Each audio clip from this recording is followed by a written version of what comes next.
好，Dokkan 咧終於有嘢出啦，咁就係今日嘅4點鐘嘅時候咧，就會發放呢個近期嘅活動情報啦，我哋一齊嚟睇下啦。咁第一樣嘢就係呢一個輔助回憶強化關卡16終於登場啦。咁其實呢啲關卡好似都係得嗰5粒石左右嘅啫，真係多謝。好啦，跟住咧就大魔都關卡13啊，咁應該有2關，可能2粒石左右。Anyway。咁就有個活動調整通知啊，就係呢一個 LR 天津飯啊。咁就我相信啦，呢一張卡就會有 ECA 嘅到時，咁就大家可以打定先啦，因為佢出咗好耐啊呢張卡。咁就呢一張卡係咩卡嚟嘅咧？咁我哋就教翻去睇下啦。咁就 LR 屬性啦，就係呢一張啊天津飯啊 LR 卡啊。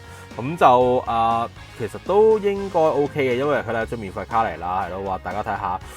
我相信佢 ECA 座應該都唔差嘅，同埋佢每次攻擊佢個 base 嗰度都加好多。你問我 O 唔 OK？ 我覺得OK 嘅呢張卡，咁就期待佢 ECA 啦，係啦。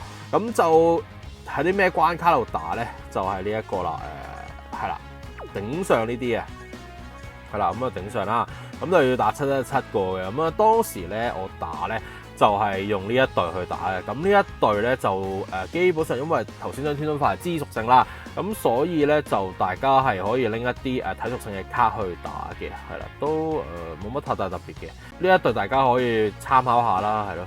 好啦，咁就再 check 埋先，睇下有冇話啲咩卡打佢會痛啲先。好似係冇嘅，睇下先。係冇嘅 ，anyway， 咁就呢一度俾大家睇下啦。